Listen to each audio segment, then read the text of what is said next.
There are dozens of curse words that I know most of the world would believe the world would be better without. Max, can you earmuff it for me?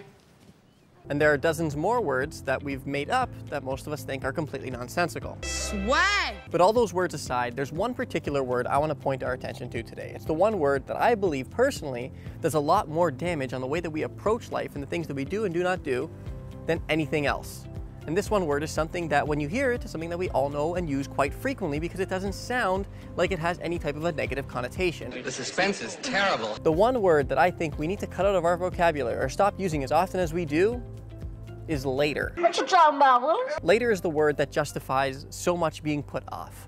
Later is the word that keeps letting us live in the perpetual tomorrow rather than ever living in the now. And your point being? While we'll always have a use for the word later, especially when we are overwhelmed with a number of things and we know that we cannot possibly do them all in this moment, what we need to avoid is abuse of the word later, where we actually use it as justification to not do the things that we know we should be doing just because it's outside of our comfort zone. Wow. Whether it's healthy eating, a conversation you've been putting off for far too long, or a decision that you know you need to make surrounding your career or your relationships that you just don't want to do because you're afraid of it, stop using later as the justification for not doing it right now.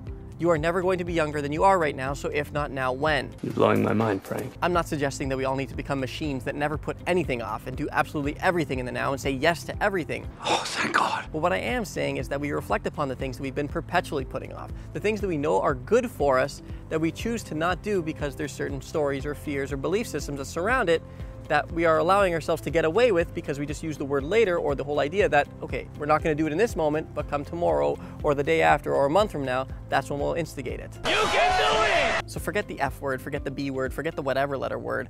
Cut back on this key L word, a word that most of us have no negative connotation to. Realize how much it is potentially holding you back from doing and challenge yourself to cut back on how much you're using it on the daily. You got it, dude. To see a new video like this weekly, be sure to subscribe to my YouTube channel and to like me on Facebook to be a part of my mission to make personal development more interesting for both of us. Oh my God, that's awesome.